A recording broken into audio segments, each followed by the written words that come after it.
le premier, c'est le flag jaune, c'est pour la première faute qu'il voit. Le casquette, c'est s'il voit une deuxième faute, Et effectivement. après, il enlève le t-shirt. Mais là, c'est...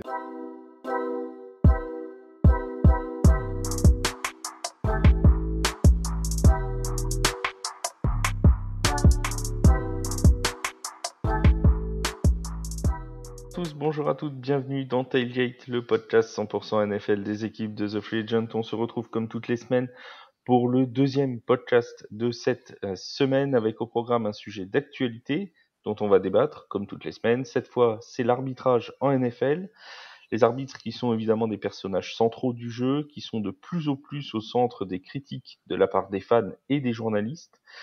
Alors les erreurs d'arbitrage, ça a toujours existé, ça fait partie du jeu, ça a existé en NFL comme dans tous les sports. Pourtant, certains journalistes, à l'instar de Jimmy Traina de Sports Illustrated, n'hésitent plus à dire que certains matchs de cette saison 2023 sont davantage décidés par les arbitres que par les joueurs présents sur le terrain. Qu'est-ce qu'il faut améliorer dans l'arbitrage? Quelles règles doivent être, selon nous, modifiées? On va en discuter avec mes acolytes du soir, à commencer par Yaya. Salut mon Yaya, comment ça va? Salut Flav, salut à tous les agents libres. Merci d'être avec nous. Eh bien, on va parler zèbres, donc les arbitres, mais aussi de leur animal préféré, le labrador, la canne blanche, plein de choses. Je suis chaud, mais t'as pas idée. Je suis le roi pour parler des arbitres. D'ailleurs, je dois te dire juste une chose. Je l'ai toujours en travers, les arbitres du match de cet été que je suis allé commenter pour les Mousquetaires. Ils auraient dû on était à domicile, ils auraient dû nous faire gagner contre Francfort avec ce field goal à la dernière seconde. Je pleure encore toutes les larmes de mon corps. Ça s'est fini en saucisse, cette affaire. Et on a Vincent avec nous. Salut Vince, comment ça va? Salut, bonjour à toutes et à tous.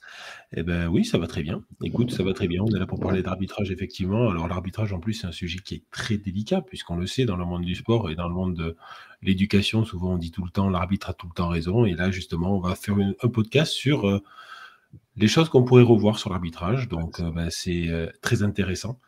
À savoir, et je tiens à le dire, j'ai été donc joueur de football américain, mais j'ai aussi été arbitre. Donc, je vais pouvoir apporter cette petite touche aussi de l'autre côté du terrain. Je m'en vais. Le kit immédiat, je flag tout de suite. Le but étant évidemment pas, et on tient à le préciser, de faire un podcast à charge contre les arbitres. Alors là, on parle de l'arbitrage en NFL, mais on sait que notamment en France, c'est pas toujours évident d'avoir des arbitres sur les terrains toutes les semaines. Et il faut des arbitres, et c'est très bien si vous avez cette vocation, cette passion-là. N'hésitez pas. Moi, j'étais arbitre de foot, de soccer, pas de foot, pas de foot américain. Je vais vraiment partir. Hein.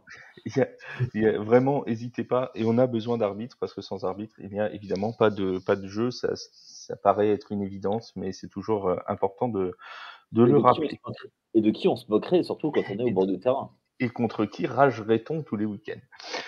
Les amis, cet arbitrage en NFL, déjà, une première question, mon Yaya, quel est ton regard global, ton avis global sur cet arbitrage en NFL? Est-ce que tu dirais qu'il est pire encore cette saison que les années précédentes? Non, je ne dirais pas qu'il est pire, je dirais qu'il est constant. Pour moi, il y a un vrai problème, c'est que à trop vouloir l'équité, à trop vouloir être parfait, notamment avec la vidéo, on va en reparler certainement à un moment ou un autre de la vidéo, on veut gommer quelque chose qui n'est pas possible, c'est-à-dire on veut que tout soit équitable et à force de plus il y a d'interventions d'arbitres, d'interventions humaines, plus il y a potentiellement de risque d'erreur. Après, oui, il y a même sur le Red Zone un consultant spécial arbitre, un ancien arbitre. Donc, tu vois, c'est pas qu'ils sont. Aujourd'hui, il y a tellement plus d'enjeux que ça arrive encore plus, on en parle beaucoup plus d'eux. Pour moi, c'est juste ça. Je chambrais un petit peu nos amis zèbres tout à l'heure. Je leur laisse bien la place, quoi. Oui, évidemment. Vincent, même question. Quel est ton regard global, toi, sur l'arbitrage en NFL? Est-ce que finalement, ces erreurs d'arbitrage qui sont présentes dans les matchs, on en a vu, et on pourrait en citer des exemples. On peut penser au aux Giants. Colts Browns de la Week 7, où les Colts se sont, entre guillemets, fait voler leur victoire avec 2 pénalités inexistantes à moins d'1 minute du terme du match.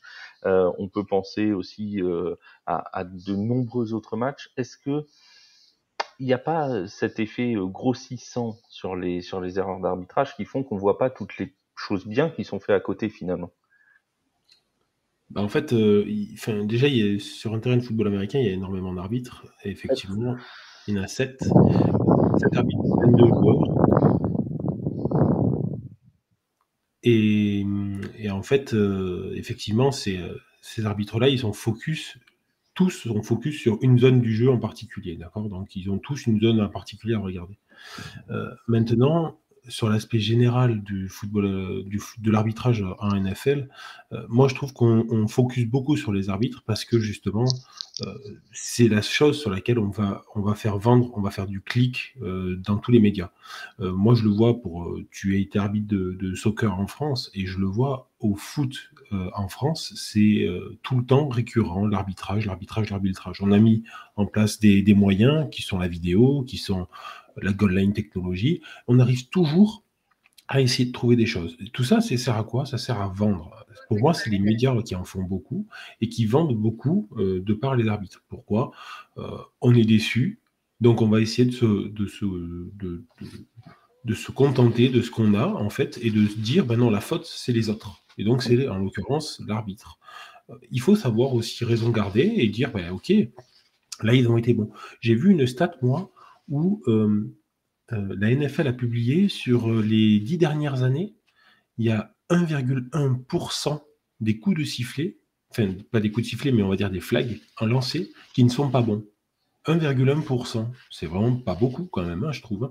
Donc pour un sport qui est quand même très technique, très compliqué, et moi personnellement, même à la télé, je vois même pas tous les flags qui peuvent être sifflés en vrai, ben, moi je trouve bravo aux arbitres et c'est déjà très bien ce qu'ils arrivent à faire.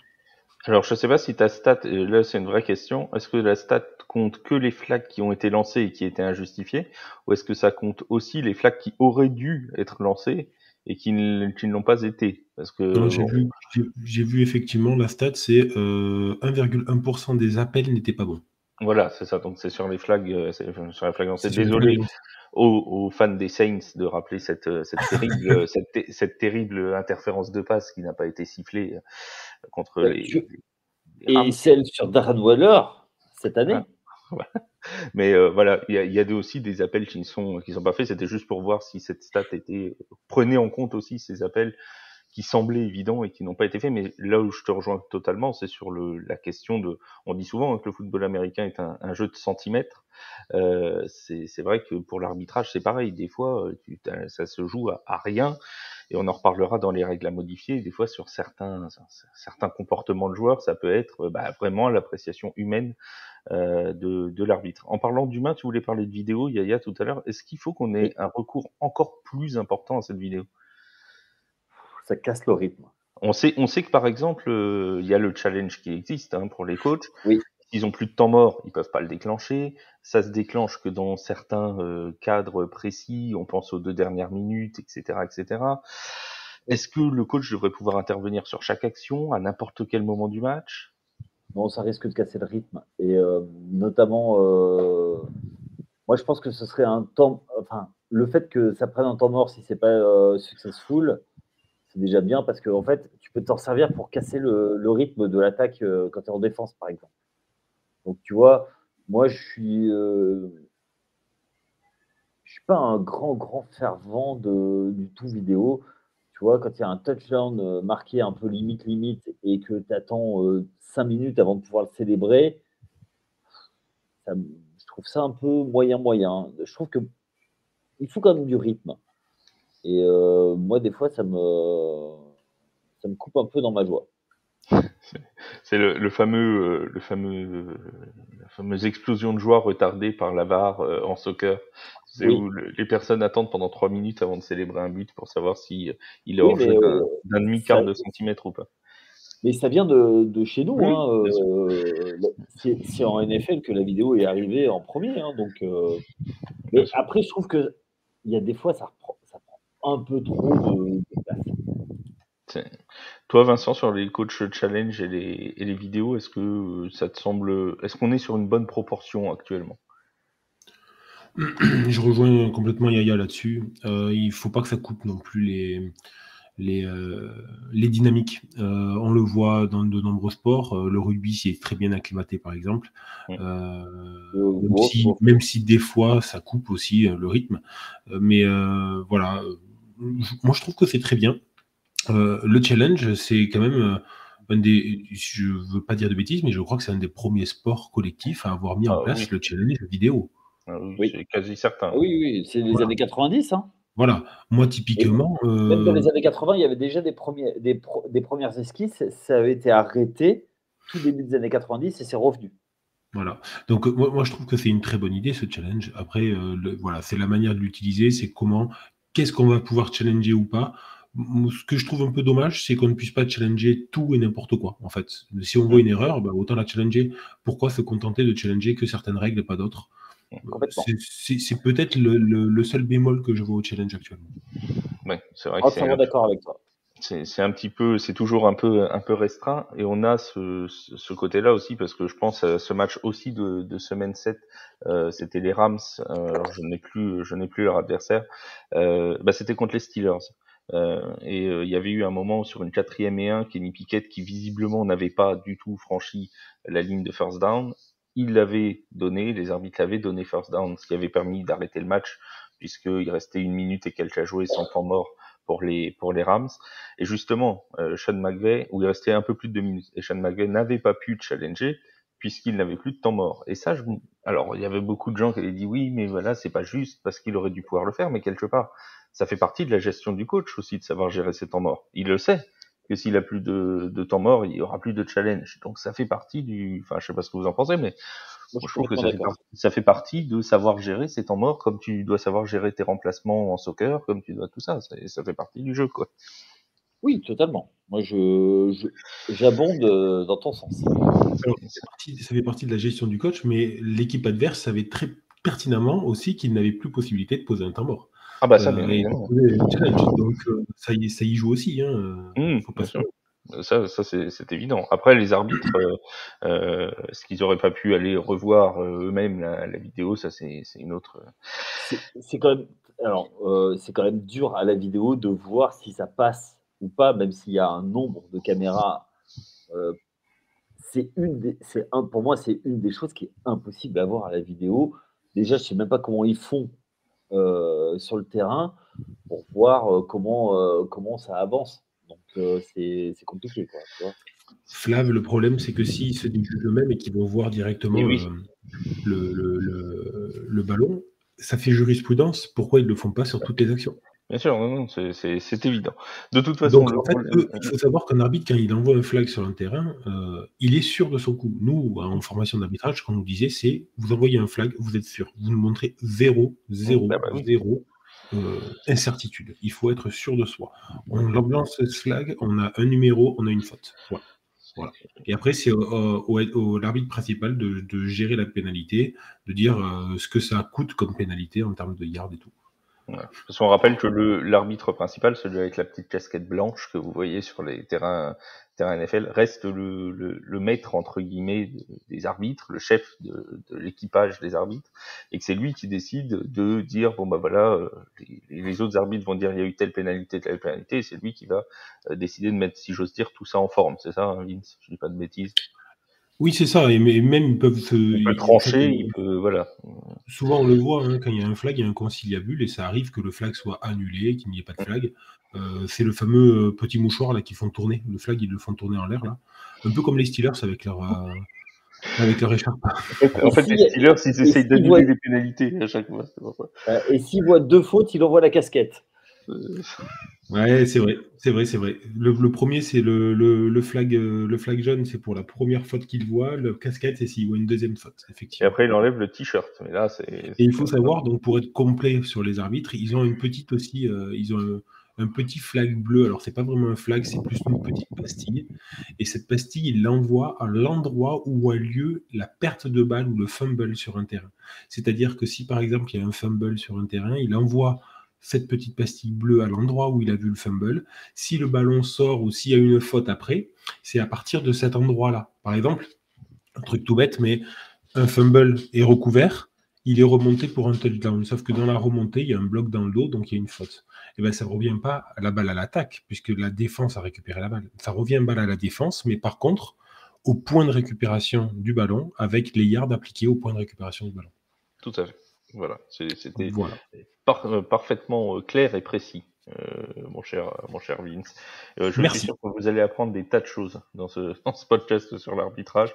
Donc voilà. On avait envie de le faire. Alors je raconte un petit peu la genèse du projet parce que justement on a vu toutes ces critiques fleurir au fil des semaines sur l'arbitrage et on s'est dit il va falloir quand même qu'on pose le sujet sur la table sans pour autant charger les arbitres, mais vraiment pour essayer de comprendre comment ça se passe tout ça.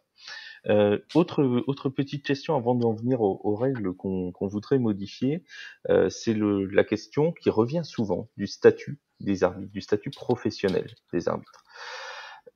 Il faut savoir qu'en NFL, ils n'ont pas de statut professionnel. Ils sont bien évidemment payés pour les rencontres qu'ils arbitrent.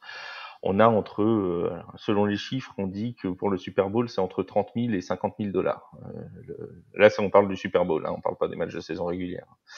Donc, c'est un honneur suprême d'arbitrer le Super Bowl. Pour aller après le jouer en stripteaseuse cette année et au casino. Voilà. Puisqu'on rappelle que le Super Bowl est à Las Vegas en 2024.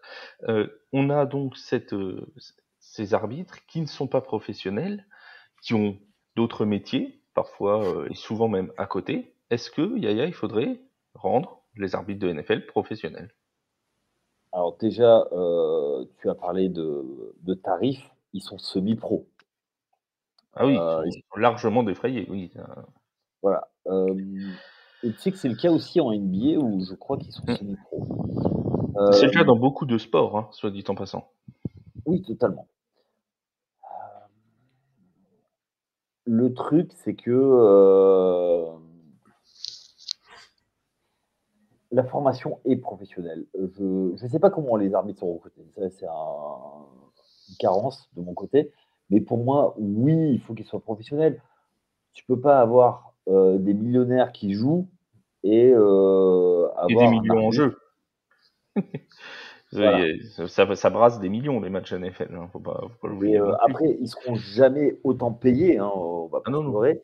Mais le fait, après, à partir du moment où ils sont professionnels, t'es obligé, il y a une obligation de résultat.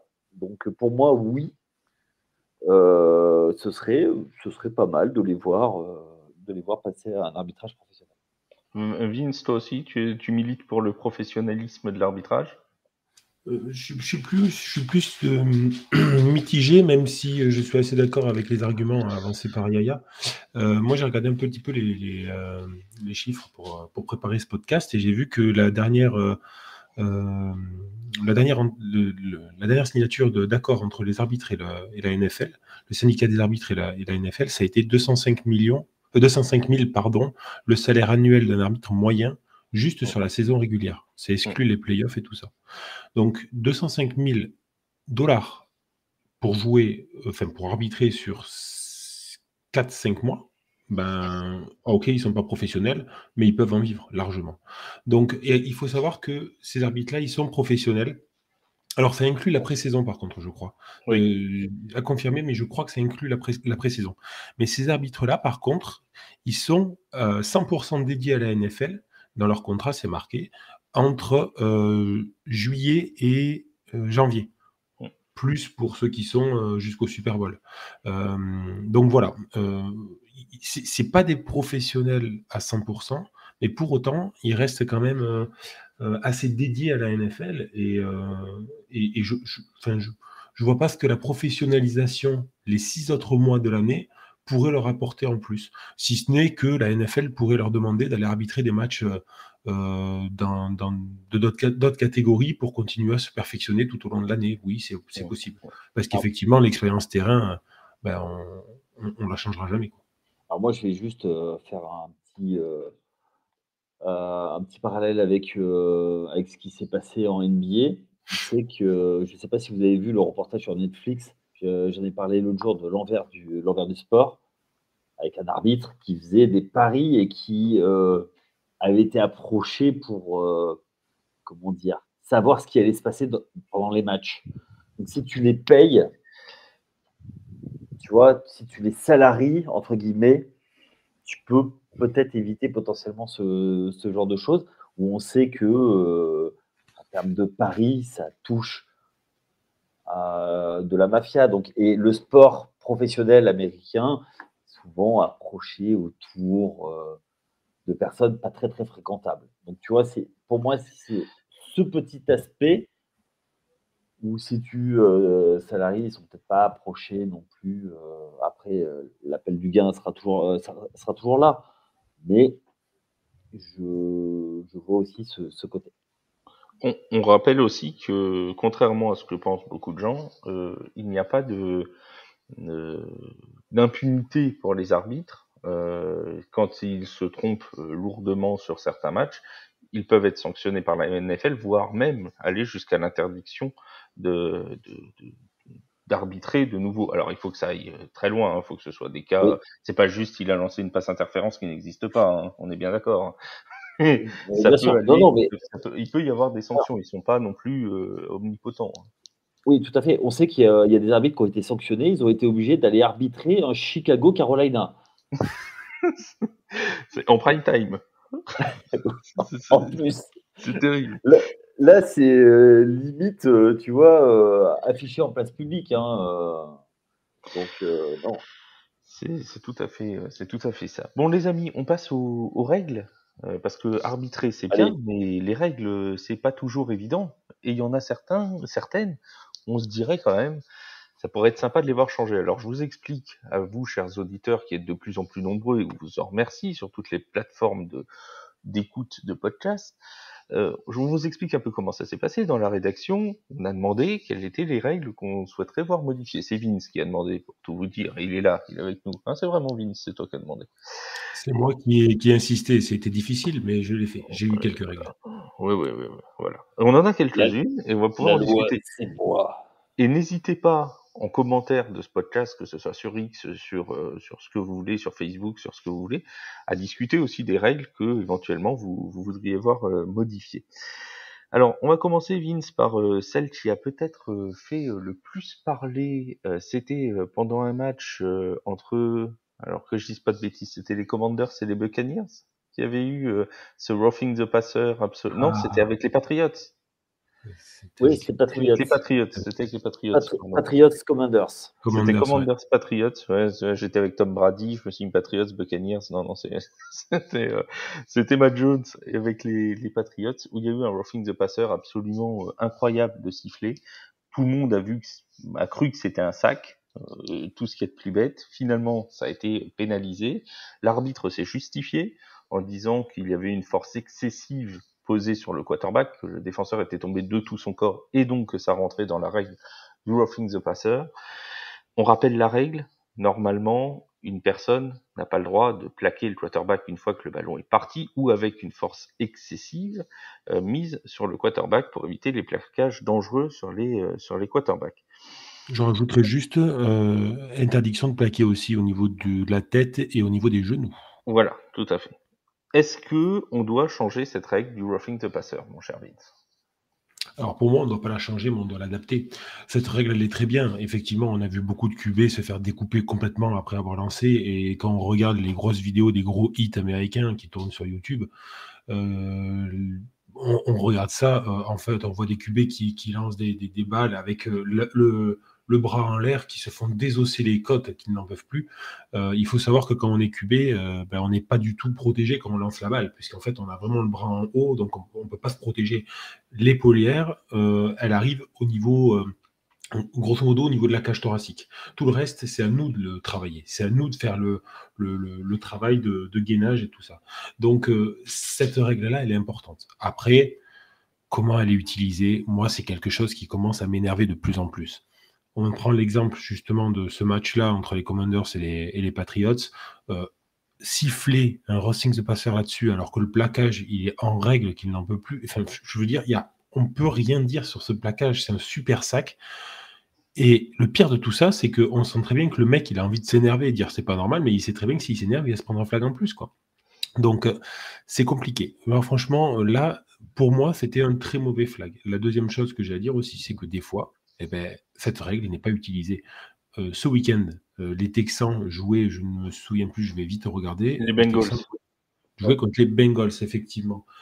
On a vu passer une vidéo, notamment sur le compte Twitter de Texan FR, où il montre justement un roughing de passeur, mais qui est clair. En fait, CJ Stroud se fait plaquer par 2 joueurs, normal.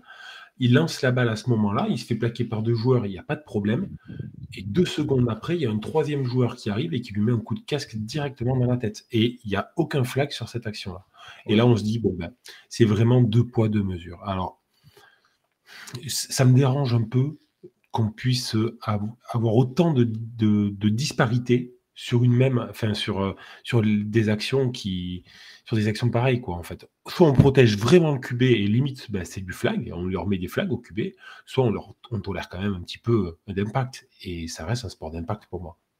Est-ce que, Yaya, il faut qu'on modifie cette règle, par exemple, en se disant, on plaque pas à la tête, on plaque pas en dessous de la taille, ce qui est le cas actuellement, on plaque pas au niveau des genoux, on plaque pas au niveau de la tête, mais aussi, on a le droit de plaquer que quand, par exemple, je donne un exemple, que quand le quarterback a le ballon avec lui, qu'il l'a pas encore lancé effectivement. Le problème de ce timing-là, c'est de se dire, quand il vient tout juste de le lancer, est-ce que le joueur va pouvoir s'arrêter, quoi. C'est ça aussi le truc, quoi. Oui, alors, fut un temps, moi, quand j'ai commencé à regarder, les roughings de passeurs existaient, mais tu avais le droit à faire un pas encore en direction du quarterback. Le problème, c'est que, fin de la week 1, sur à l'époque, 28 titulaires, eh beh, tu en avais, il en manquait 5-6 à la fin de la première semaine. Le problème, c'est toujours, une question d'équilibre, pour moi, entre, sécurité et jeu. Donc, au nom de la sécurité, on enlève, du contact. Donc, c'est pas moi, Tu peux le dire, on enlève du fun, hein, parce que le sac, c'est quelque chose, c'est une oui, action oui. très particulière et très prisée, hein. Ah oui, totalement. Bah, c'est une action ultra spectaculaire. Moi, j'ai parlé dimanche des actions qui me faisaient lever. Moi, un sac, enfin, moi, c'est le safety, hein, qui me fait lever de mon canapé parce que j'adore ça, c'est parce que c'est rare. Un quarterback qui se Bah, fait, une victoire des Giants aussi.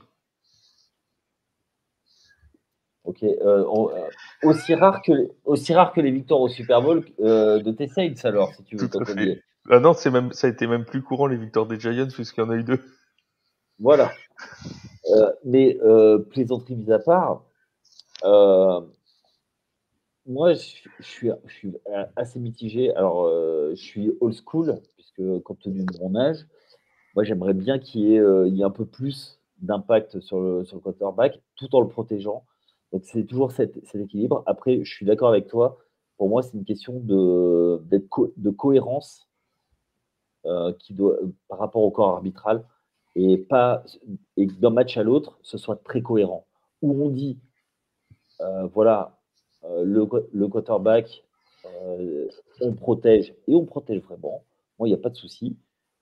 On laisse les plaquages, mais dès qu'effectivement s'appuyer, comme tu as dit, effectivement, sur les Texans, là, ça ne doit pas se passer. Et quitte à ce qu'il y ait des revisions vidéo et des amendes par la suite, mais, mais voilà, moi, c'est au niveau de la cohérence surtout moi, que j'ai besoin de ça. Et ça reviendra pendant toutes les règles qu'on va expliquer. Pour moi, ça va être la cohérence. Ah bah de toute façon, c'est le plus gros problème, c'est le problème de cohérence. Et d'ailleurs, à moins que Vince t'aies envie de rebondir sur ce que vient de dire Yaya ou c'est bon? Non, mais en fait, effectivement, cette règle, elle est très compliquée à mettre en place parce que, comme l'a dit Yaya, avec cette histoire de ce 1 pas qui était toléré à une époque, il faut savoir qu'on considère à NFL que le QB, il a 3 secondes pour lancer un ballon avant qu'il se fasse toucher. Donc 3 secondes, c'est hyper court. Donc on peut pas dire, dans la règle, on peut pas dire, On peut pas dire on laisse 2 secondes au défenseur pour après le lancer pour toucher le QB. C'est pas possible parce que c'est beaucoup trop. C'est des sports tellement de précision et de perfection que c'est trop. Donc, ne pas dire tant de temps ou tant de pas avant de pouvoir s'arrêter, ben ça implique justement qu'il y ait des problèmes, des disparités entre les arbitres et entre les jugements de ce qu'on peut ressentir sur le terrain. Oui, complètement. Non, mais on est d'accord. Mais après, voilà, il faut que la NFL statue et que voilà, il y ait une règle, il y ait une règle. Oui, après, je suis d'accord avec toi. Cette année, ça a été particulier quand même. Le roughing de passer, je trouve que ça a été un peu n'importe quoi. Et encore, je crois que c'était il y a 2 ans, ils avaient commencé une saison où ils avaient tout sifflé. Tout. Oui, parce qu'en fait, il y avait eu un nouvel accord sur la règle. Oui, c'est ça. Justement, ils voulaient sévir tout de suite en disant qu'ils allaient mettre le stop. Et en fait, ils se sont aperçus que c'était pas tenable, tout simplement. Et il y a juste une chose, c'est aussi que la NFL a eu des gros soucis avec tout ce qui était autour des commotions cérébrales et avec l'âge moyen de décès des joueurs. Donc l'association des joueurs a beaucoup œuvré pour protéger les joueurs. Alors le quarterback, effectivement, le roughing the passer, encore plus, parce que c'est vraiment les stars, malgré tout. Mais du côté des défenseurs, l'espérance de vie est encore plus basse. On parle de cohérence. Il y a une règle aussi qui est très intéressante de ce point de vue de la cohérence, c'est le taunting. On en avait déjà parlé l'an dernier, pardon, pas la semaine dernière. L'an dernier, cette règle du taunting, c'est quoi? On le rappelle, c'est le fait de sanctionner un joueur qui a, par exemple, trop célébré un touchdown ou qui a un peu trash talké un autre adversaire. Est-ce qu'il faut carrément la supprimer, cette règle-là, Yaya? De quoi? De sanctionner tout, tout le temps? Ah ben complètement. Pour moi, c'est ce qui fait le sel du sport. Pour moi, enfin, je vais peut-être être cash, mais pour moi, si c'est aseptisé, ben enfin, même au golf, ça chambre et ça La se No vanne. Fun League. Non, mais c'est vrai, quoi. Après, voilà, on va pas aller jusqu'à Odell Beckham, qui, OBJ à l'époque, qui mimait le chien et qui faisait pipi sur l'aigle des Eagles. Ah voilà, ça fait partie du jeu, ça fait partie du. Enfin, moi, j'aime bien ça, peut-être parce que je l'étais sur le terrain, mais pour moi, enfin voilà, je ne comprends pas. Et si c'est pour aseptiser, pour que les familles viennent, enfin, là-dessus, je vois pas. T'enlèves que après, ça puisse générer des bagarres par la suite. Ouais, allez, ok. Mais moi, si tu veux, à l'époque, quand Terrell Owens marque avec les 49ers, qui se met sur l'étoile du côté de Dallas, moi, c'est le genre de choses qui me fait mourir de rire, quoi. Et est-ce que ce côté d'aseptisation, justement, ça provoque pas aussi un effet pervers? C'est que c'est devenu impossible maintenant, entre guillemets, de chambrer même un tout petit peu quelqu'un. C'est-à-dire qu'on est en train d'enlever tout chambrage, voilà, c'est aseptisé, comme tu disais, au maximum. On a quelque chose où maintenant tu vas même faire, je me rappelle de l'an dernier, je crois que c'était chez les Vikings, qui avait eu, il me semble que c'était même un Vikings Lions, où il y avait une danse un peu suggestive d'un joueur qui avait marqué un touchdown. Il avait pris un flag pour taunting. Tu te dis, mais enfin, il n'y avait pas mort d'homme non plus, quoi. Ça enlève vraiment tout le fun, là, pour le coup. Alors, est-ce qu'il faut pas le limiter à l'insulte, vraiment, à ce qui est ressenti comme une insulte pure et dure? Oui, mais après, ça fait partie du jeu. Enfin, moi, je suis désolé, ça fait partie du jeu. Quiconque a joué, même un dimanche matin, dans n'importe quel sport, ça arrive. Moi, j'ai un pote, il a plus de 60 ans, il joue au tennis. C'est plus fort que lui, il branche le mec qui est en face. Et pourtant, c'est du tennis, ils sont en polo, il y a une socket qui remonte au niveau du genou, mais il va chambrer. Et les mecs, ils n'en peuvent plus. Et il les fait sortir du match. ça fait partie du sport. Et parce que au nom du dollar, les propriétaires disent parce que c'est des. Enfin, voilà, c'est une caricature, mais ils ont 70 ans, ils sont bourrés de pognon, ils en veulent encore plus. Et qu'ils ont peur que ça fasse partir des gens. Ouais, mais au bout d'un moment, il faut que ça ressemble un petit peu au sport que tu pratiques toi aussi, quoi. Moi, j'ai envie de rebondir là-dessus aussi pour Vas-y, un vas-y.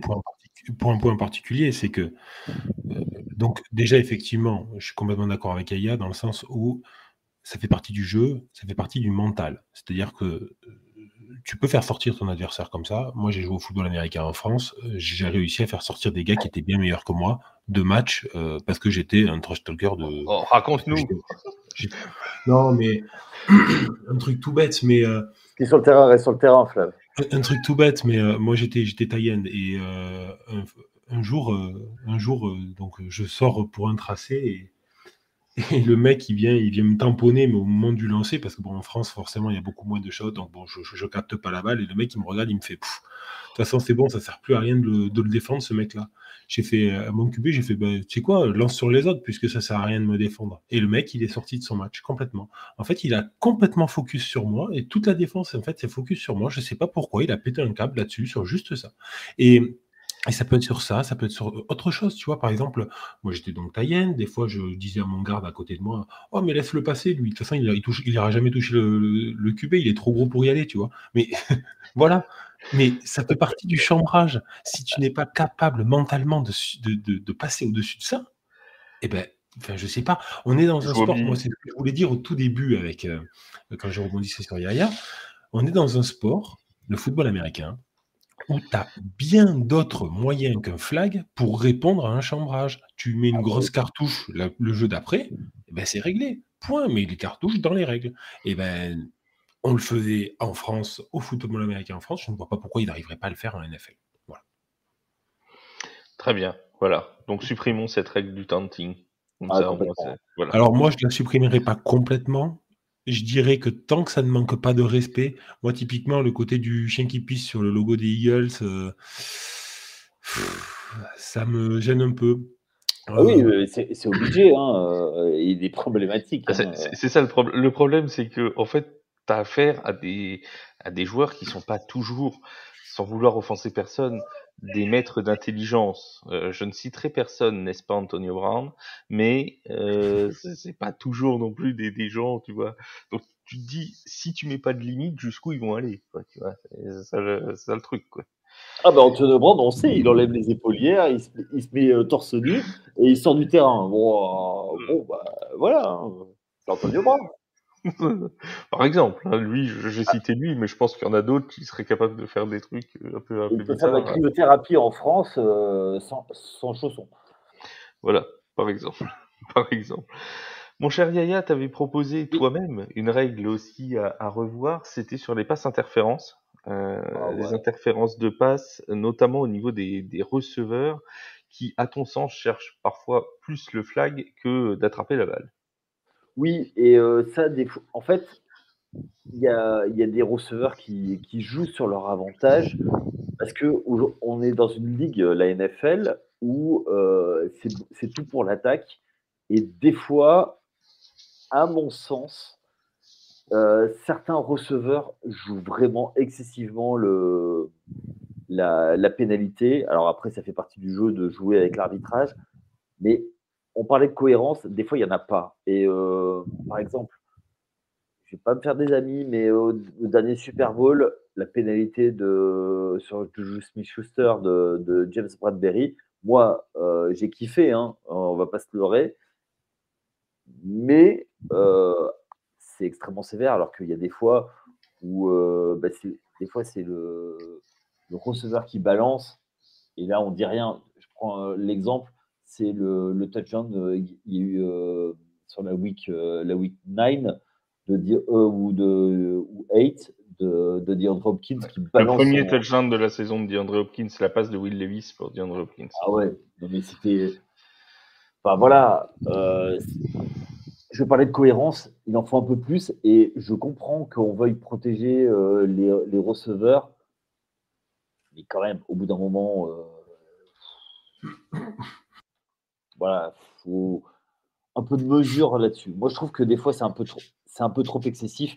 Et surtout, et je ne sais pas si vous l'avez remarqué, mais c'est surtout en fin de match ou en fin de mi-temps, ils sortent beaucoup plus souvent les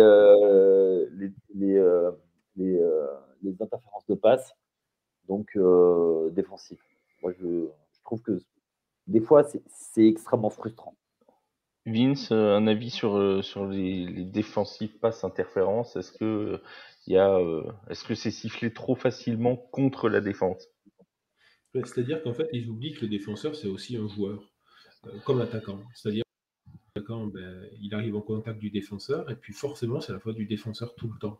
Et en fait, le défenseur, il ne faut pas oublier un truc. Déjà, lui, son rôle, c'est d'empêcher la réception. Mais de deux, s'il peut l'attraper la balle, il veut essayer de l'attraper aussi. Et des fois, j'ai l'impression que, effectivement, le receveur, il court, il s'en fout en fait. Quoi qu'il arrive, il sait qu'il aura voilà, fait son tracé. Alors c'est vrai que c'est dans la règle. Hein. La règle, elle dit clairement que le défenseur ne doit absolument pas gêner le tracé du receveur. Le corner ne doit pas gêner ce tracé-là. Donc, le receveur, il en profite. Et effectivement, c'est peut-être un petit peu trop exagéré à certains moments. Moi, je suis peut-être un petit peu plus nuancé qu'Yaya sur ce point, même si je le rejoins sur quelque chose, c'est sur la cohérence. Et effectivement, c'est deux actions exactement la même seront sifflées différemment, ou seront pas sifflées d'ailleurs, d'un match à l'autre. Et en fonction des fois du score qui est serré ou pas, voilà. Donc ça, c'est un peu le problème sur ces passes interférences défensives. Il ne faut pas oublier que le défenseur, il veut essayer de prendre le ballon aussi, quoi. Donc voilà. Si on laisse tout faire à l'attaquant, ça va être difficile de le défendre, quoi. Je vais rebondir, Vince, sur ce que tu viens de dire en disant en fonction de si le score est serré ou pas. Ça va me permettre de mettre, si vous le permettez, un peu les pieds dans le plat avec une question qui ne manquera pas de faire réagir, j'en suis sûr. Est-ce qu'au-delà du score serré, il n'y a pas les équipes aussi qui jouent? Ah si, Est-ce que certaines équipes sont pas plus protégées que d'autres? Mais plus que les équipes, les joueurs. Les stars. Les stars, on le sait, mais c'est commun à tous les sports. On le dit. Bien sûr. On le dit en NBA, par exemple, que là, on le voit, par exemple, avec Wembanyama, qui n'est pas sifflé comme les grandes stars, mais c'est normal, c'était personne encore en NBA. Mais voilà, LeBron n'est pas sifflé pareil que l'arrière d'Orlando, sans manquer de respect à l'arrière d'Orlando. On adore Orlando, on n'a rien contre Orlando. Cole Anthony. Ou Cole Anthony, ou Banchero d'ailleurs aussi. Mais voilà. Ouais. Ce que je veux dire, c'est que ils sont pas sifflés pareil. Et enfin, j'ai envie de dire c'est normal. Non, c'est pas normal. Mais en fait, les arbitres, comme je disais tout à l'heure, le défenseur c'est un être humain. Les arbitres ce sont des humains. Et ils voient les stars et voilà, t'arrives. Alors Yaya me dira qu'il siffle jamais assez pour New York. Bon, c'est faux, mais voilà. De toute façon, c'est la mauvaise foi new-yorkaise. Ah, mais complètement. Alors après, oui, c'est la mauvaise foi. Après, alors moi, à partir du moment où, en fait, où tout, nous, on a un dicton dans mon club de basket, c'est si tout le monde frappe, l'arbitre peut en siffler qu'une. Donc, si tu fais 5 fautes sur la même action, au bout d'un moment, il ne saura plus lesquelles choisir. Et du coup, ça fait partie du jeu. Après, pour revenir aux stars et aux équipes, oui, parce que ça a toujours été comme ça. Et c'est inconscient dans l'arbitre. Il y a des équipes, il y a des franchises où, en fait, quand tu as des équipes où tu sais que ça va être compliqué et tu sais qu'il va falloir faire des choix et tu sais que tu vas être occupé. Et c'est comme ça. Et ça rentre dans la tête. Ça fait partie du jeu, tu le sais. Les grandes équipes ont toujours eu un arbitrage favorable. Ça a toujours été comme ça. L'équipe qui frappe plus fort, encore plus au foot, est avantagée parce que c'est toujours l'équipe qui subit qui est désavantagée. C'est comme ça dans tous les sports. À partir du moment où tu avances, et tu marques ta domination. Donc, c'est normal que tu sois moins sifflé. Donc, je suis d'accord avec toi. Et après, t'as d'autres. Il y en a qui ont droit à avoir des ballons sous-gonflés, qui ont le droit à faire des fumbles qui sont des passes incomplètes. Enfin voilà, suivez mon regard, quoi. Ben, ça fait partie du jeu. Voilà, tu sais que à part, c'est des spécialistes pour rentrer dans la tête des arbitres. Ben, c'est comme ça. Tu sais que par exemple, on va en Lawrence Taylor, parce que tu parlais de la mauvaise foi new-yorkaise, je parlais de Lawrence Taylor, il faisait des dingueries, ben, c'était moins sifflé que quelqu'un qui faisait le quart de ce qu'il faisait. Ben, oui, mais c'était Lawrence Taylor, donc parce que ce débat. Justement, pour rebondir, Oui, vas-y, pour Vincent. rebondir sur excuse-moi, Flav, pour rebondir sur ce que tu disais, c'est Belichick qui disait qu'il ne comprenait pas tous les flags qui sont sifflés. Il disait qu'il ne retrouvait pas enfin, que depuis 2-3 ans, en fait, il disait qu'il y avait plein de flags contre lui. En fait, il faut pas, ça correspond avec le départ de Brady. Et c'est vrai que c'est flagrant, quoi. C'est flagrant. On le sait, il y a certaines stars. Regardez Kansas City maintenant, ils ne sont pas arbitrés de la même manière du tout qu'il y a 10 ans. Il y a 10 ans, c'était pas du tout les mêmes. On salue Hugo des Chiefs de Kansas City, Hugues. notre ami fan des Chiefs. Et ce débat avait d'ailleurs. Moi, je le salue pas trop, je suis désolé, mais voilà, je suis fan des Broncos, désolé. Ouais, voilà, il en faut. On salue Prince aussi, qui tient le fan club la page X des Broncos, qui était venu avec nous en début de saison. Donc on le salue aussi, Prince. Ce débat sur les franchises avait ressurgi pendant un match de prime time entre les Eagles et les Dolphins, où les Dolphins avaient été copieusement flagués, alors que les Eagles n'avaient pas eu une seule pénalité de tout le match. Et c'était là qu'avait ressurgi le problème de certaines équipes sont-elles plus favorisées que d'autres. Je crois que votre réponse a été on ne peut plus clair. Et n'hésitez pas à nous dire ce que vous en pensez sur les réseaux, bien évidemment. Alors, on reprend nos règles à modifier. Ça, c'est une proposition que moi j'ai faite, mais je milite pour cette règle-là. Je milite pour que la règle de la prolongation change, parce que je n'en peux plus. Je n'en peux plus, et ça fait des années que je n'en peux plus, que la règle en post-saison a été modifiée. On a maintenant une possession pour chaque équipe. Même s'il y a un touchdown marqué sur la première possession, l'autre équipe a l'occasion de répondre. Pourquoi on n'applique pas cette règle à la saison régulière ? Je ne comprends pas. Pourquoi est-ce qu'on joue certains matchs sur un lancer de pièces ? Dans ce cas-là, on fait pas de prolongation, on fait directement un pile ou face. Comme ça va régler le problème. On fait un pile ou face, l'équipe qui gagne, pile, c'est bon, t'as pile, t'as gagné le match. Voilà. Parce que certains, je suis désolé, mais revenir à dire, si tu marques un touchdown, le match s'arrête, sans même laisser l'autre équipe la possibilité d'aller chercher, elle, un touchdown, pour moi, c'est injuste. Alors, mon Yaya, tu vas me dire ce que t'en penses, mais moi, je trouve ça injuste. Alors, moi, je vais citer une grande philosophe. Je crois que c'était Corinne Cherbil, et je joue ma vie à pile ou face. Mais j'ai réussi à le placer, donc oui, merci. Voilà. Merci. Non, mais je suis d'accord avec toi. La règle, en plus, a été changée parce qu'avant, c'était même pire, c'était un field goal. Oui. Avec un field goal, tu pouvais gagner. Donc, imagine, tu avais Justin Tucker, tu faisais une passe, ça y est, c'est bon. C'était une mort subite, c'était le premier qui marque des points à gagner. Voilà. Je comprends ce que tu dis, mais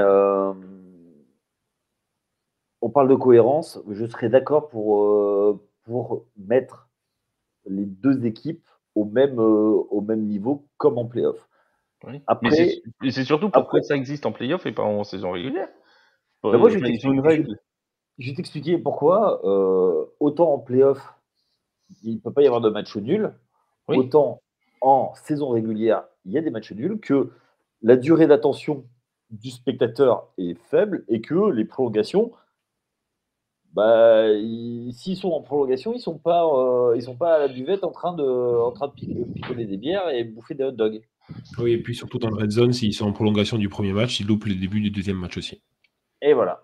Et puis il y a eu la jurisprudence des matchs de play-off il y a quelques années qui se sont joués sur un touchdown marqué sur la première possession et avec l'équipe qui n'a pas eu la possibilité de répondre. C'est depuis ce moment-là, parce que c'est très récent au final. C'est le Bills Chiefs. C'est le Bills Chiefs, oui. C'est très récent que maintenant il y a la possibilité pour les deux équipes d'avoir le ballon. Puis l'an passé. Ouais, je ne comprends pas pourquoi on n'a pas fait le changement pour la saison régulière. Vince, t'es d'accord avec moi? Ouais, je suis complètement d'accord avec toi. Après, je rejoins les arguments d'Yaya sur le côté commercial et machine à sous derrière que ça engendre. Malheureusement, après, en playoff, effectivement, les gens sont beaucoup plus focus sur les matchs jusqu'à la fin. Et donc, enfin, mine de rien, ça force même un jeu en plus pour l'autre équipe. Et donc, en fait, ça force de la vue, ça force les gens à rester et tout en playoff, en saison régulière. Et oui, il y a certaines fanbases qui sont très, très regardants, qui vont suivre tout. Mais effectivement, imagine un overtime entre les Bears et les Carolina, comme tu l'as dit tout à l'heure, bah, tu es content qu'il n'y ait qu'une seule possession, quoi. Donc voilà. Ah ben là, tu vas au bar direct, hein, mais pas pour les mêmes raisons, c'est pour oublier ce que tu as vu, quoi. Voilà. Non, après, on est méchant gentiment, hein, forcément, on les aime. Oui, bien C'est sûr. ils ont On aime tout le très fort. monde, nous. Mais Ah, non, moi, non, mais j'adore c'est juste pour faire j'adore un petit trait d'humour. Mais oui, effectivement, en fait, ce qui est incompréhensible, c'est pourquoi deux règles différentes en playoff et pas en playoff, quoi. C'est incompréhensible. Bah, on attend Roger qui vienne nous donner une interview pour TFA. Tout à fait. Voilà. On Allez, le salue bien. on va demander Alors, au boss d'avoir une interview de Roger. voilà, tout à fait. Oui, mais Alors là, le pire, c'est qu'il va se garder pour lui, il nous invitera pas alors qu'on parle parfaitement anglais. je vais donner la parole à Vincent parce que la règle suivante, c'est lui qui l'a proposée. C'est une règle, finalement, dont on parle pas beaucoup, je pense, et qui n'est pas forcément venue à l'esprit de beaucoup d'auditeurs. C'est la règle du fameux genou au sol pour faire tourner le chrono. Cette règle, on la rappelle, à la fin des matchs, quand il n'y a plus de temps mort, le quarterback prend le ballon, se recule d'un pas, met un genou au sol. Ça permet de faire avancer les 39 secondes, les 40 secondes du jeu suivant. Il refait la même chose, etc., jusqu'à ce que le temps s'écoule. Ce que tu proposes, toi, Vince, à la place, c'est que pour faire tourner le chrono, le quarterback soit obligé de faire une avancée. Et que s'il n'arrive pas à avancer, le chronomètre s'arrête comme pour une passe incomplète, par exemple. Oui, alors, je sais que mon argumentaire va être,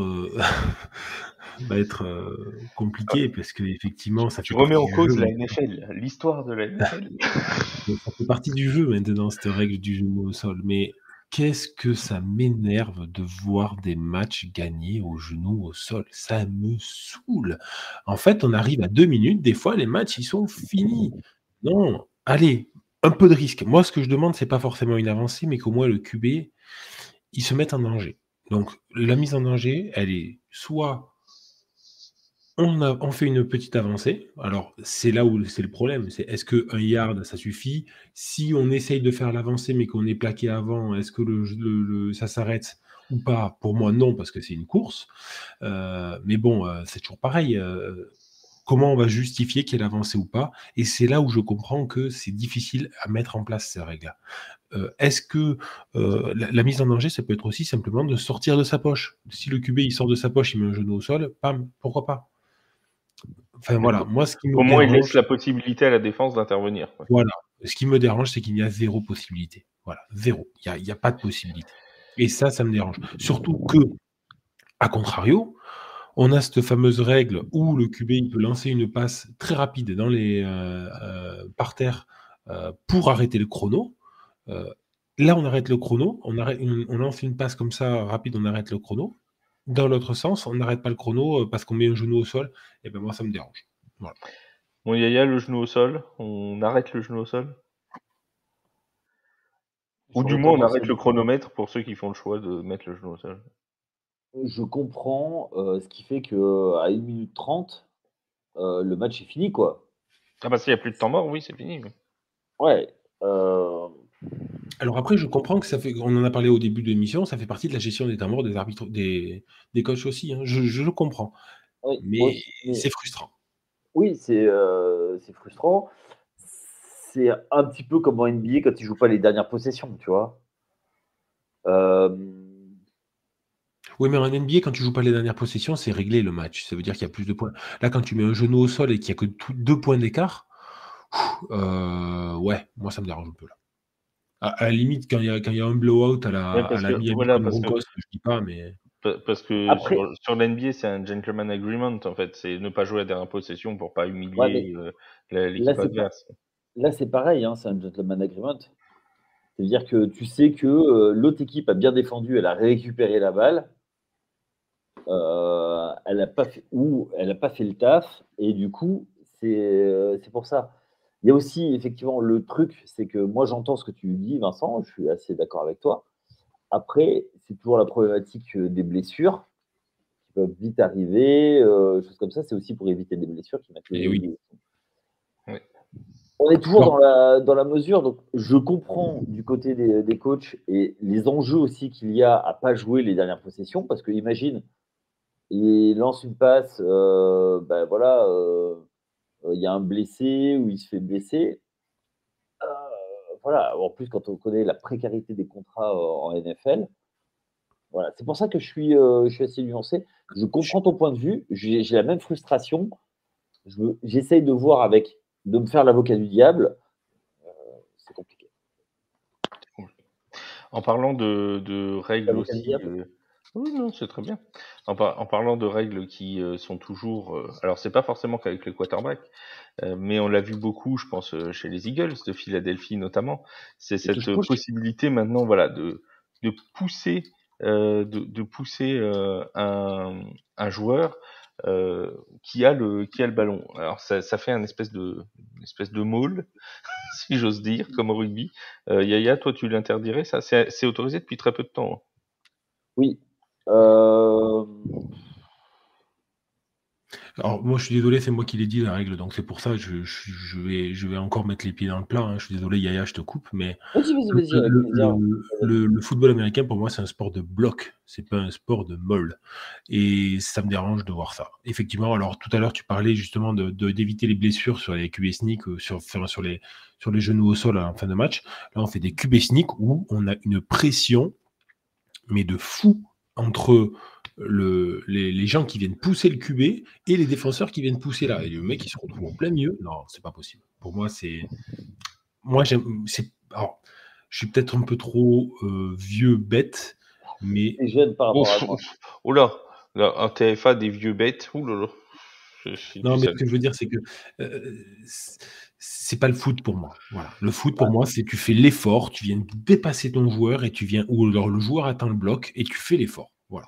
Et c'est cet effort-là qui doit être récompensé. Là, on fait même plus, on ne donne même plus de récompense en fait à cet effort-là. En fait, on donne tout pour l'attaque. Voilà. On peut pousser. Je C'est une vois pas mêlée, pourquoi. quoi. Ouais, mais je vois pas pourquoi. Alors, C'est pas l'essence de ce jeu. écoute, j'avais pas trop d'avis, mais tu m'as convaincu. Je suis d'accord avec toi. Vince. Ah, mais complètement. Après, moi, je pense que à la limite, tu mets un joueur de plus dans la boîte avant le quarterback et tu le laisses passer et qu'il crée les brèches, ok, et il avance, mais pas que ça pousse derrière celui qui a la balle. Je suis d'accord avec toi. Merci. Le rôle de fullback est en train de disparaître. Ah oui, Mais à la place de mettre quelqu'un qui pousse les gens, mettez quelqu'un qui vient bloquer. Et complètement. Flav, tu noteras que j'ai réussi à convaincre Yaya, c'est C'est pas un gros mass point pour extra. moi. La Ah non, question, c'est vas-tu avoir convaincu tous les fans des Eagles? Parce qu'on sait que c'est beaucoup les Eagles qui l'utilisent. après, après, Voilà. il y a un truc qui se fait plus au nom de la sécurité, c'est, je sais pas si vous vous souvenez, c'était très très photogénique à l'époque. C'était les running backs qui passaient Oui. au-dessus. Donc ça se fait plus. Oui, alors nous, on a inventé chez les Saints de la Nouvelle-Orléans le défenseur qui passe en dessous de Stephen Diggs. C'est arrivé, voilà. Bon, c'est arrivé qu'une seule fois, mais c'est arrivé quand même. Et c'était pas au Le meilleur moment. miracle de Minneapolis. Le miracle de Minneapolis pour ceux qui n'ont pas vu Après, les images. après, juste pour rebondir sur ce que tu disais sur le fait de convaincre les fans des Eagles, je tiens juste à le dire, j'ai rien contre ce jeu-là. Ah En non? fait, je ne l'aime pas parce que pour moi, c'est pas l'essence du football américain.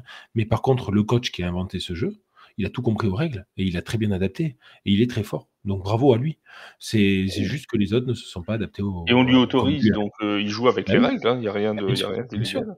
Et ce qui a été très fort, et pour moi, fan des Giants, dire du bien des Eagles, c'est compliqué, ce qui a été encore meilleur, c'est la feinte de touche-touche pour contourner par la suite. Non, mais c'est fabuleux. Oui. Ouais, parce que ça resserre encore plus la défense que tout autre jeu, quoi. Je veux dire, là, t'es forcément sur, tu t'attends à avoir ça, tu mets toutes tes forces dans la bataille, et là, forcément, si tu pars sur un contournement, c'est encore plus, ça peut encore donner plus de yards gagnés. Vince, t'avais une autre règle, toi? Alors ouais, la dernière, c'est inspiré de la CFL. Alors je sais que je vais pas me faire que des Là, copains en alors, c'est la disant ça. Canadian Football League, pour ceux qui Voilà, c'est ce que j'allais venir, c'est la Canadian Football League et c'est sur les kick-offs. Alors oui, je sais. Il y en a qui vont pas aimer ce que je vais dire, mais moi je n'aime pas ce rentre-dedans sur 100 yards là. Enfin pas 100 yards, mais sur 60 yards, où les gens ils se rentrent dedans là. Ils ont 60 yards de lancer et ils se rentrent dedans. Et bien moi je trouve que là, niveau blessure, c'est dangereux. De plus en plus, d'ailleurs, les franchises ne retournent pas. Alors, il y a 2 raisons à ça. D'une, le kicker, enfin il y en a même 3. D'une, le kicker balance très très fort maintenant et arrive à lancer très loin de manière à ne pas retourner. De 2, maintenant on relance sur la ligne des 25 yards et puis des 20, donc c'est vrai que ça limite vachement les retours. Et de 3, il y a le risque de fumble que tu as en retournant, alors que si tu ne le retournes pas, tu ne l'as pas. Mais par contre, moi j'aimerais bien voir tout le temps des retours, forcer un retour, limite on kick de plus loin, mais par contre, le kicker est plus loin, mais par contre, les bloqueurs défensifs sont beaucoup plus près. Je ne veux pas dire de bêtises, mais en CFL, je crois qu'ils sont sur les 20 yards adverses au départ ou sur les 30 yards adverses au départ. En fait, je crois que c'est le même coup de pied qu'en ELF, non, Yaya? Je crois, oui. Ouais, En ELF, c'est pareil, ouais. Alors voilà. Et bien moi, ça je trouve ça génial parce que ça limite vachement les impacts rugueux au départ. Et alors oui, c'est moins spectaculaire, c'est évident. C'est moins spectaculaire, mais moi, c'est quelque chose qui me plaît. Et en étant joueur au football américain, alors moi, je le reconnais, j'avais une grosse appréhension sur les kick-offs. Je faisais les retours, je les faisais, et j'étais bloqueur, et j'avais peur de me prendre une grosse machine qui arrivait sur moi et qui allait me rouler dessus, quoi. Oui, alors donc pour ceux qui n'ont pas vu la CFL, il me semble que le LF, c'est sûr, a un concept approchant avec vraiment 2 lignes de bloqueurs qui se font quasiment face, quoi. Et Oui. en fait, le coup de pied est lancé et au moment où le joueur reçoit le ballon, c'est à ce moment-là que les joueurs peuvent se mettre en action, défensif et offensif. Et effectivement, ça réduit les chocs puisqu'ils sont très proches les uns des autres, donc ils n'arrivent pas à lancer en pleine vitesse pour les retours de coups de pied. Donc voilà, ça peut être pour ceux qui ont suivi la saison des mousquetaires de LF, ça revient à peu près à cette idée-là, qui est effectivement Stratégiquement parlant, en plus, ça permettrait de mettre pas mal de choses en place. Le seul problématique de ce truc-là, d'ailleurs, j'avoue que je n'ai pas la réponse, donc j'ai proposé ces règles, mais j'ai pas cette réponse. C'est comment ça se passe en cas de onside kick. J'en sais rien. Mais tu peux plus faire de onside kick. Voilà, c'est ça. C'est le gros problème. Effectivement, dans ce cas-là, je le reconnais, c'est un gros problème à cette règle.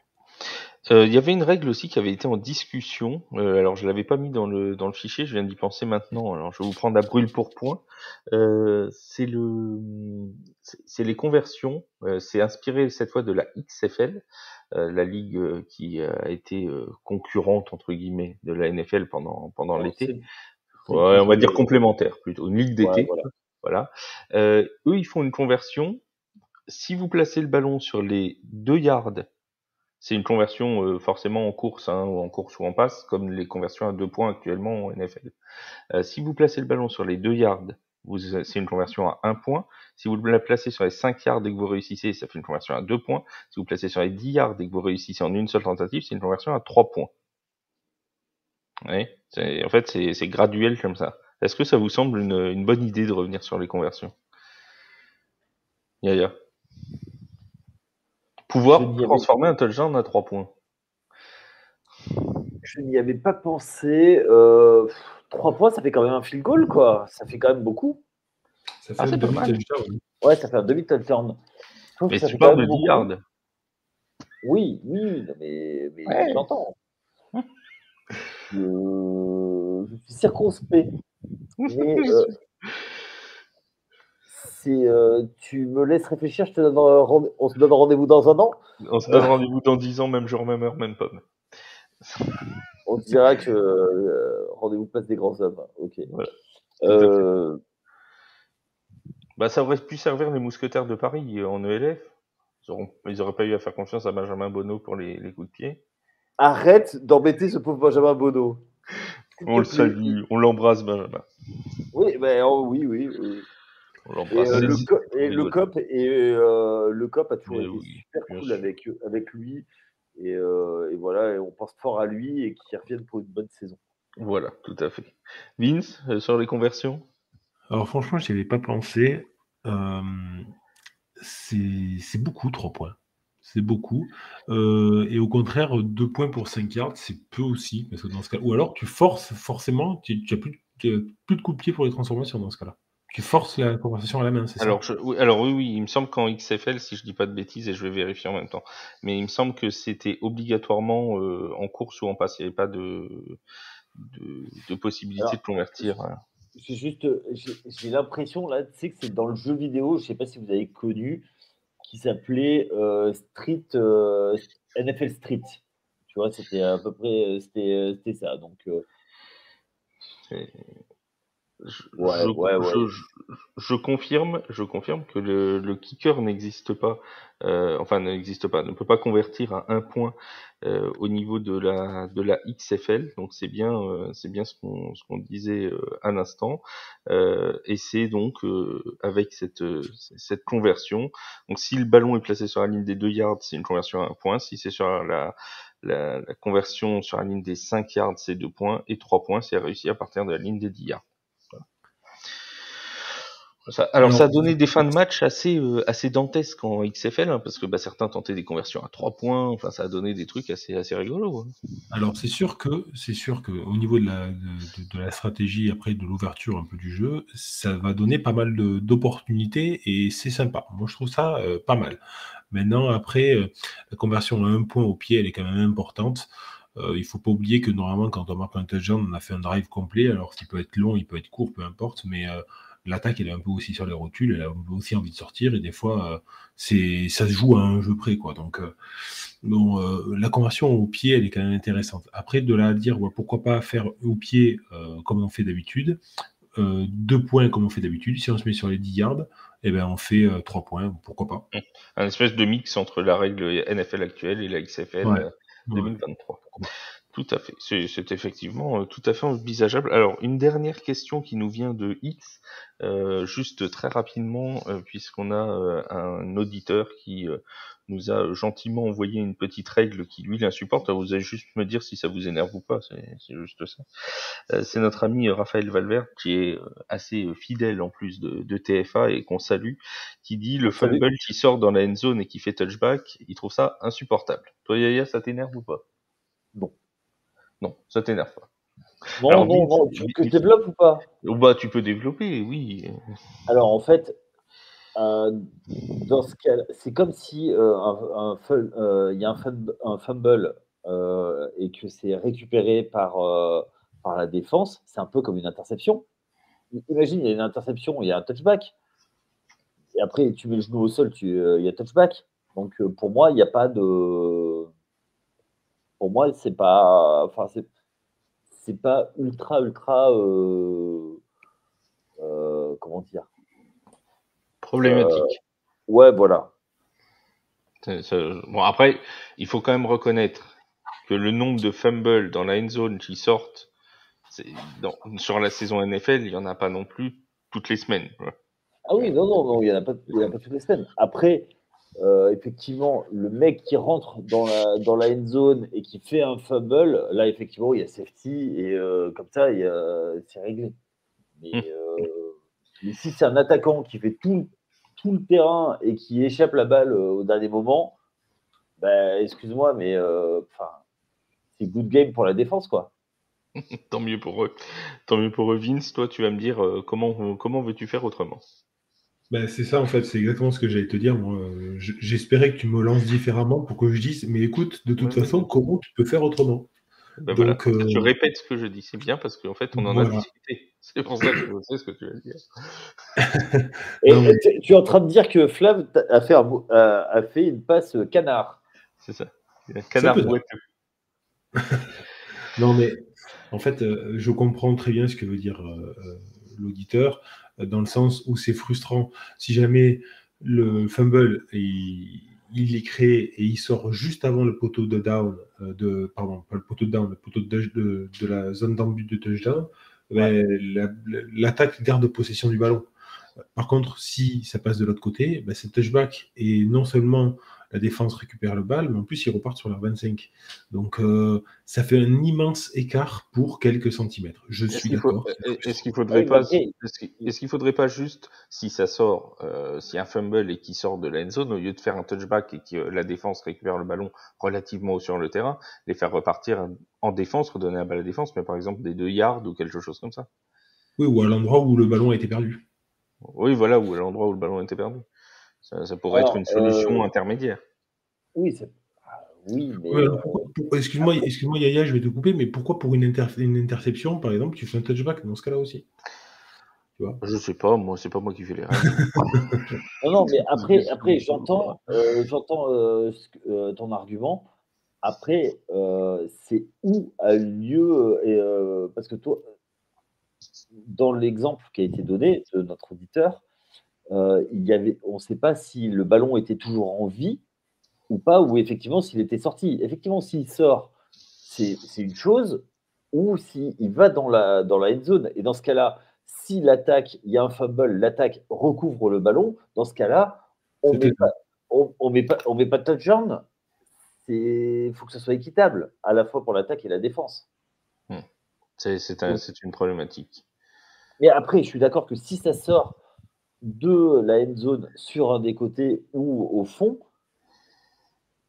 ouais, mais faut délimiter. Eh bien, t'avais qu'à protéger ton ballon. Et Voilà. voilà, c'est ce que j'allais dire, la balle c'est ta vie, hein, il faut que tu la protèges. Protège ton ballon. Il faut, à un moment donné, on en parle depuis le début, sur ces règles, hein. Beaucoup de règles sont avantagées à l'attaque, pardon. Ah ben, on sait Donc que là, la NFL, pour vendre son produit très très cher, met en avant l'attaque à fond. oui, mais là justement, cette règle elle permet d'avoir la défense un peu plus de sécurité. Donc, good job défense, puis voilà. Exactement. Comme tous les jeudis et tous les vendredis, selon quand vous écoutez ce podcast, on va dresser le programme, le calendrier de cette 11e semaine de compétition qui commence donc dans la nuit de jeudi à vendredi à 2h15 sur les antennes de nos confrères de beIN Sport, avec un choc d'AFC Nord entre les Ravens de Baltimore et les Bengals de Cincinnati, un match Ah ouais, qui promet énormément. Ça va nous changer des prime time de la semaine dernière, hein, je vous le dis tout de suite. ça sent la poudre. Au niveau de la Red Zone, ce sera à 19h évidemment dimanche et vous retrouverez à 17h30 Yaya avec Bertrand, avec Seb pour vous présenter tous les matchs de cette Red Zone comme d'habitude en live sur Twitch et sur YouTube. Dans cette Red Zone, Exactement. on retrouvera les Panthers de la Caroline qui affronteront les Cowboys de Dallas, les Browns de Cleveland sans Deshaun Watson puisqu'il est blessé pour toute la saison, qui vont recevoir les Steelers là aussi dans un choc d'AFC Nord. Les Ouais, Lions très gros match, là, les deux matchs entre Bengals Ravens et Steelers Browns, attention. en AFC Nord, ça va faire du petit bois cette semaine, je vous le dis tout de suite. Ouais. Les Lions de Détroit qui vont recevoir les Bears de Chicago. Là, c'est un duel de NFC Nord cette fois. Les Packers de Green Bay reçoivent les Chargers de Los Angeles. Les Texans de CJ Stroud reçoivent les Cardinals de l'Arizona. On s'attendait à ce que ce soit un match peut-être pour le first pick à la fin de la saison. En fait, il n'en est rien. Les Texans peuvent même jouer pour une éventuelle place en play-off. Les Jaguars de Jacksonville, eux, recevront les Titans du Tennessee dans un duel d'AFC Sud. Et les Dolphins de Miami reçoivent les Raiders de Las Vegas. Ce sera le match à suivre chez Sisplay. Et les Commanders, j'ai oublié les Commanders qui reçoivent les Giants à 19h également. Allez, c'est le gros match de la loose. Pour la NFC Est cette fois. À 22h05, les 49ers de notre ami Seb, que l'on salue, qui reçoivent les Buccaneers de Tampa Bay. Et à 22h25, les Bills reçoivent les Jets de New York. Ce sera sur les antennes de beIN Sport en intégralité. Et les Rams de Los Angeles reçoivent les Seahawks de Seattle, aussi à 22h25. Dans la nuit de dimanche à lundi, le Sunday Night Football opposera les Broncos de Denver de Vince aux Vikings du Minnesota de Joshua Dobbs, deux joueurs émérites. Vince et Joshua Dobbs. Deux astronautes. 2 astronautes. Et dans la nuit de lundi à mardi, vous retrouverez le match entre le choc, la réédition du Super Bowl entre les Chiefs de Kansas City et les Eagles de Philadelphie. Ce sera là aussi chez nos amis de beIN Sport, les équipes en repos cette semaine, les Colts d'Indianapolis, les Falcons d'Atlanta, les Patriots de la Nouvelle-Angleterre et les Saints de la Nouvelle-Orléans. Voilà, ça c'est pour Pour une fois, tu n'auras pas de défaite, mon Flav. Voilà, ça permettra à Derek Carr de se remettre. Je me permets juste de dire que les trois matchs en prime, que ce soit le jeudi, le dimanche ou le lundi, sont très beaux. Alors le dimanche, je sais, moi je vais le vendre parce que c'est mes Broncos peut-être, mais quand même les Broncos sur trois victoires d'affilée contre des Vikings qui ont tout approuvé pour se qualifier. Donc c'est trois gros matchs, vraiment trois très gros matchs. Et qui sont eux aussi sur une grosse dynamique d'ailleurs, les Vikings. Oui. Donc c'est vrai que ça va être 2 équipes qui sont plutôt en forme en ce moment. C'est vraiment 3 beaux matchs de prime time pour ceux qui ne dorment pas beaucoup la nuit. N'hésitez pas à aller regarder. Bien sûr, on débriefera tout dans le podcast qui sera disponible à partir de mardi prochain. Toute cette week 11 sera revue. J'en profite pour annoncer également que nous serons en live 2 fois la semaine prochaine à Thanksgiving pour le match entre les Commanders et les Cowboys. Ce sera à 22h20 le jeudi. Nous commenterons en intégralité la rencontre. Ce sera d'ailleurs avec Yaya et avec Vince, très probablement, qui seront tous les deux là. Et on aura, comme d'habitude, des invités. On vous en parlera dans la semaine dans les réseaux sociaux. Ça, c'est pour jeudi. Et vendredi à 21h, un autre live avec le match commenté entre les Jets de New York et les Dolphins de Miami. Donc, ce sera la semaine prochaine. C'est le premier Black Friday Game de l'histoire de la NFL. Et on sera en live sur Twitch et sur YouTube pour vous en parler. Merci beaucoup Vince, merci Yaya d'avoir été parmi nous, et merci à tous ceux qui nous ont écoutés. N'hésitez pas à mettre des petites notes, des petites étoiles sur vos plateformes de streaming et de podcast préférées. Ça nous fait toujours plaisir et ça nous aide beaucoup. Merci encore Vince, merci Yaya. Merci. C'était cool de partager ce pod. On a manqué un peu de mauvaise foi, mais on a été bon, plutôt de mauvaise foi. Et on se retrouve très très vite sur les antennes de TF1 pour reparler foot US. Portez-vous bien tout le monde. Salut. Ciao. Ciao.